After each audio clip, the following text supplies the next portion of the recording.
जी हाँ दोस्तों, ये धुआंधार वीडियो क्लास 10th वाले स्टूडेंट्स के लिए है। यूपी बोर्ड क्लास 10th के सभी स्टूडेंट्स के लिए भैया एक ऐसी धुआंधार ट्रिक बताएंगे कि आपके भी यूपी बोर्ड परीक्षा 2025 में 90% से ज्यादा नंबर आएंगे, वो भी बहुत ही कम समय में। स्वागत है सभी का एग्जाम सिनेमस यूट्यूब चैनल पर। बच्चों, बहुत ही सीरियस टॉपिक होने वाला है आज के इस वीडियो में।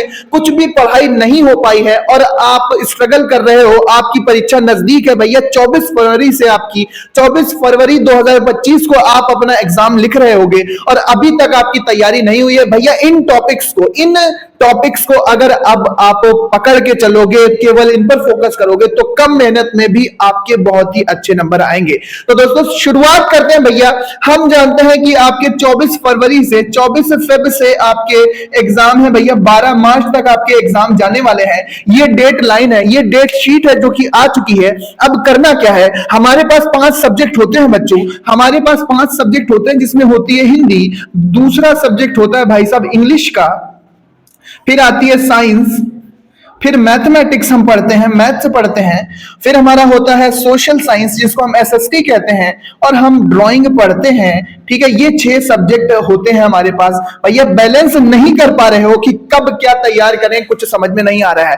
फर्स्ट ऑफ ऑल भैया सबको एक धुआंधार ट्रिक याद रखनी है कि सभी में 20-20 नंबर के बहुविकल्पीय प्रश्न आने हैं। सभी में ओएमआर शीट पर जो प्रश्न पूछे जाएंगे, मतलब 20 छक्का 180 कितने हुए, सॉरी 180 नहीं 120, ठीक है। तो 20 छक्का 120 नंबर के तो भैया एमसीक्यू आएंगे। एमसीक्यू आएंगे बोले तो बहुविकल्पी प्रश्न आएंगे। कहां से कर रहे हो एमसीक्यू? एमसीक्यू हमने अपने चैनल पर साइंस के डालने शुरू कर दिए, आप वहां से जाकर देखेंगे। साथ ही साथ आपके पास कोई भी क्वेश्चन बैंक हो बच्चों, आपके पास कोई भी क्वेश्चन बैंक हो, आप सभी सब्जेक्ट के एमसीक्यू की अगर रोज कम पढ़ो, डेली पढ़ो, अगर रोज आप मात्र 30 से 45 मिनट प्रैक्टिस करते हो हर एक सब्जेक्ट की, आधा आधा घंटा भी आप पढ़ते हो। पहले आपने हिंदी के एमसीक्यू किए, साइंस के किए, सोशल साइंस के किए, अगर आपने सुबह इनके एमसीक्यू कर लिए, भैया रिपीट करो, बार बार उनको आप तैयार करो, उन्हीं का बार बार रिवीजन करो। अगर आपने हर एक सब्जेक्ट में 300 से 400 क्वेश्चन अगर आपको याद हो गए, अच्छे से आपने समझ के याद कर लिए, तो वो 20 क्वेश्चन 20 में 20 नंबर आपके पक्के हैं, इसमें कोई डाउट नहीं है दोस्तों। तो सबसे पहला जो मैंने आपको पॉइंट बताया है, वो सबसे पहला पॉइंट यही है कि भाई साहब आप एमसीक्यू वाले पोर्शन पर बहुत ही ज्यादा मेहनत करना शुरू कर दो।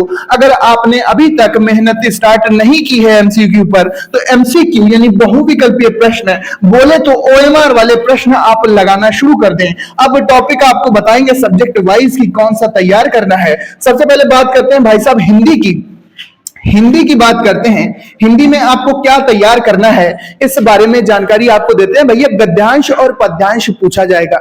गद्यांश मतलब किसी लेखक की कहानी होगी, उसके नीचे लिखे हुए 3 से 4 प्रश्न होते हैं, उनका उत्तर हमें देना होता है 1 2 3।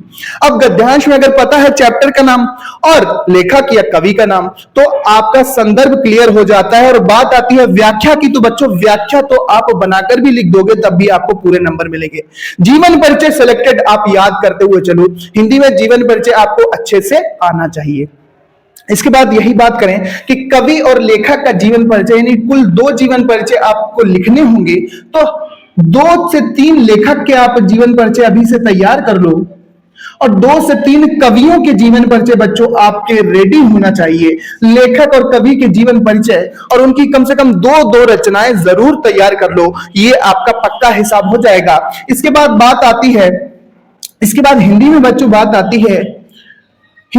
आती है हमारे पास संस्कृत गद्यांश की। तो संस्कृत का आप हिंदी में अनुवाद करेंगे। एक श्लोक पूछा जाता है, फिर आपसे रस छंद अलंकार के बारे में थोड़ा सा पूछा जाता है, एक निबंध पूछा जाता है। निबंध 5 से 6 पेज का, तेजी से लिखना सीखो और उसकी प्रैक्टिस बार बार आप करो। जब आप उसकी प्रैक्टिस बार बार करोगे बच्चों, निबंध कुछ 7 नंबर का आता है, उस निबंध की प्रैक्टिस भी आपको करनी है। तो हिंदी का कोई भी डायमेंशन आप नहीं छोड़ेंगे, लेकिन केवल और केवल अब आप उन्हीं क्वेश्चन पर फोकस करेंगे जो एग्जाम के नजरिए से, एग्जाम के पॉइंट ऑफ व्यू से ज्यादा इंपॉर्टेंट है। इसलिए आप उन्हीं पर बार बार रिवीजन करो, उन्हीं पर आप बार बार फोकस करते हुए दिखाई देंगे।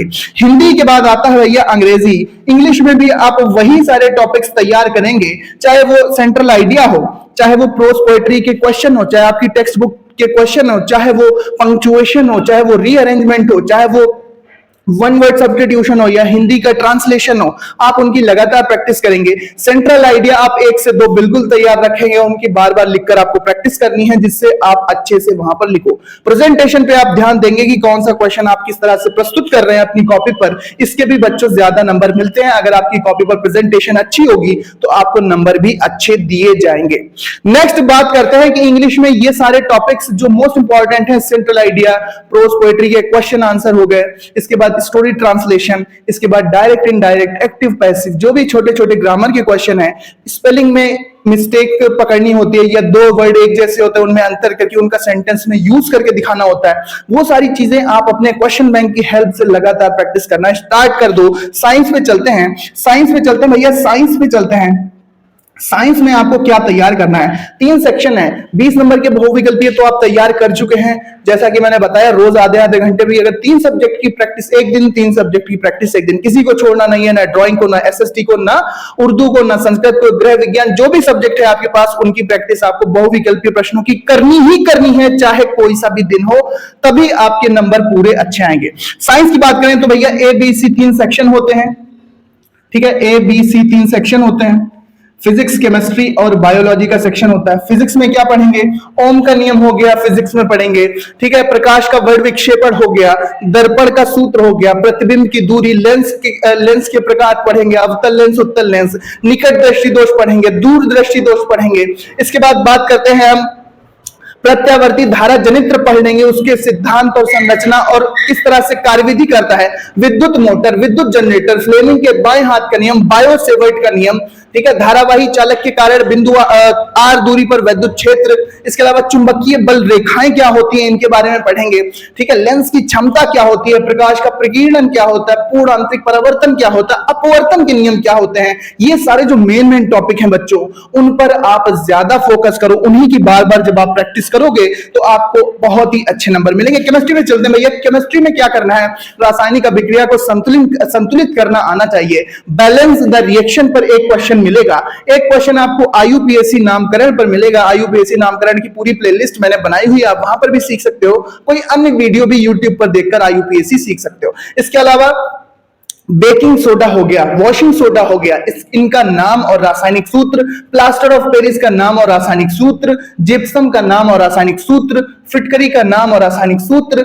इसके अलावा योगात्मक अभिक्रिया क्या है, प्रतिस्थापन अभिक्रिया क्या है, दहन अभिक्रिया क्या है, उदासीनीकरण अभिक्रिया क्या है। ये अभिक्रिया फंसनी ही फंसनी है, इसलिए 2-4 अभिक्रिया ऐसी प्रैक्टिस करते हुए चलो। इसके बाद बात करते हैं भैया एरोमेटिक कंपाउंड क्या है, ठीक है, बेंजीन पूछ देते हैं कभी कभी केमिस्ट्री में। अब बात करते हैं बायोलॉजी। तो मेन टॉपिक आपको करना है, सभी इंपॉर्टेंट टॉपिक मैं आपको टेलीग्राम पर शेयर कर दूंगा और मैं उसका वीडियो भी बनाकर आपको दे दूंगा।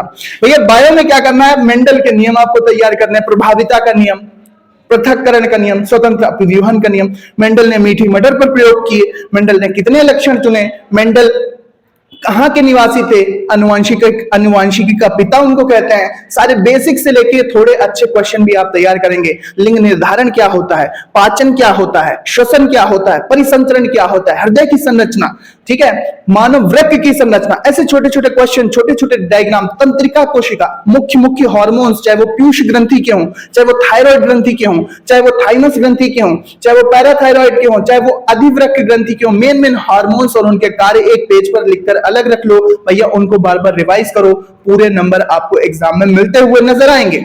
इसके बाद बात करते हैं जो भी इंपॉर्टेंट टॉपिक्स हैं बायोलॉजी के, उनको भी मैं आपको शेयर कर दूंगा, लेकिन यही सारे टॉपिक्स हैं। हृदय की संरचना हो गई, वृक्क की संरचना हो गई, इसके अलावा तंत्रिका कोशिका क्या है, तंत्रिका कोशिका कैसे कार्य करती है, जाइलम और फ्लोएम में अंतर, कोशिका प्लांट सेल और एनिमल सेल में अंतर, इसके अलावा रक्त और लसिका में अंतर, यही सारे क्वेश्चन हैं जो कि आपसे पूछे जाते हैं बच्चों। इसके बाद बात करते हैं सोशल साइंस। सोशल साइंस में आप फ्रांस की क्रांति उसके कारण, रूस की क्रांति उसके कारण, इसके बाद आप लोकतंत्र की विशेषताएं पढ़ेंगे, लोकतंत्र की परिभाषा पढ़ेंगे, लोकतंत्र की विशेषताएं तैयार करके जाएंगे, जरूर आएगा। लोकतंत्र की विशेषताएं, लोकतंत्र की परिभाषा।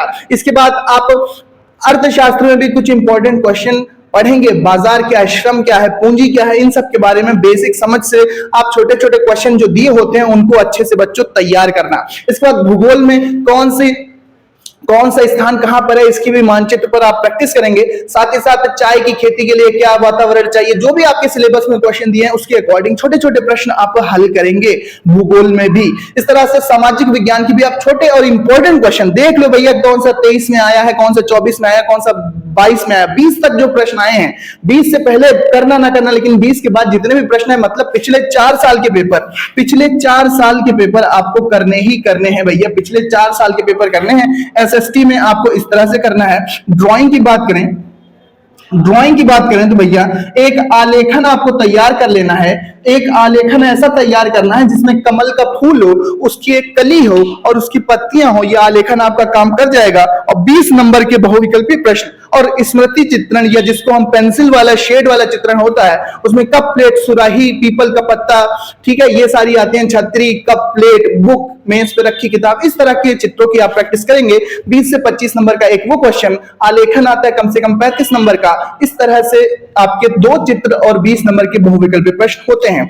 बात करते हैं आप जिनके पास संस्कृत है या उर्दू है, या संस्कृत है या उर्दू है, वो उस ड्राइंग की जगह पर संस्कृत या उर्दू है, तो वो भी अपने 20 बहुविकल्पी और महत्वपूर्ण प्रश्नों की भैया प्रैक्टिस करेंगे। आपको क्वेश्चन बैंक में उनके महत्वपूर्ण प्रश्न मिल जाएंगे। ठीक है, अब क्या बचता है? हिंदी हो गई, अंग्रेजी हो गई, विज्ञान हो गई, सोशल साइंस हो गई, संस्कृत उर्दू हो गई, बची मैथ। मैथ जानते हैं, मैथ आती सबको है, लेकिन एग्जाम तक सब याद नहीं रख पाते बच्चों। इसलिए इंपॉर्टेंट क्वेश्चन की प्रैक्टिस आपको करनी है। जिनको मैथ नहीं आती तो वो भी डरने की कोई बात नहीं है।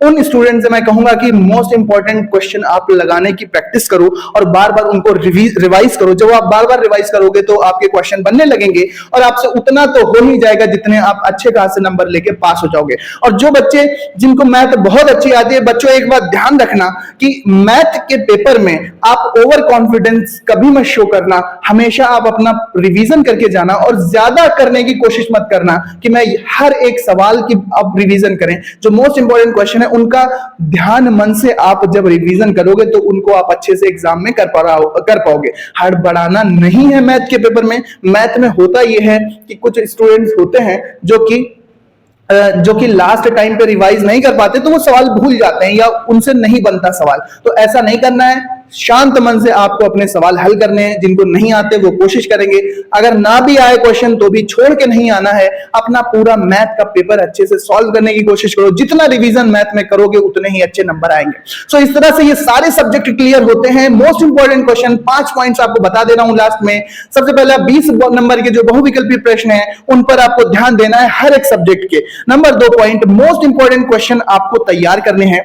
तीसरा पॉइंट, एक्स्ट्रा क्वेश्चन तैयार नहीं करने हैं। चौथा पॉइंट ये है बच्चों कि आपको बार बार रिवीजन करना है, मतलब रिवीजन पे ज्यादा फोकस करना है आप। और 5वां पॉइंट ये है कि भैया सेल्फ स्टडी पर ध्यान दो। चाहे आप कोचिंग जाते हो, चाहे कॉलेज जाते हो, लेकिन समय निकालो 4 से 4.5 घंटे, 5 घंटे अगर आप निकालोगे 10th के लिए डेली। कम पढ़ो, डेली पढ़ो। एक दिन 3 घंटे भी पढ़ लोगे तो भी काम चल जाएगा, लेकिन आप गैप ना करो तो आपको बहुत ही अच्छे नंबर मिलेंगे। सो उम्मीद करते हैं 10th वाले बच्चों को अच्छे से समझ में आ गया होगा। सो इसी तरह के इंपॉर्टेंट वीडियोस हम आपके लिए लाते रहेंगे, इसलिए चैनल को सब्सक्राइब जरूर कर लेना। इंपॉर्टेंट टिप्स, ट्रिक्स, स्ट्रेटजीज आपके लिए लाते रहेंगे। सो मिलते हैं नेक्स्ट वीडियो में। टेलीग्राम चैनल पर आपको सभी इंपॉर्टेंट क्वेश्चन मिलेंगे। सो थैंक यू एंड एक प्यारा सा कमेंट जरूर लिखना, आप ये वीडियो कौन से शहर, कौन से गांव से देख रहे थे। सो मिलते हैं नेक्स्ट वीडियो में। पढ़ते रहो, आगे बढ़ते रहो, चैनल को सब्सक्राइब जरूर करना। जय हिंद।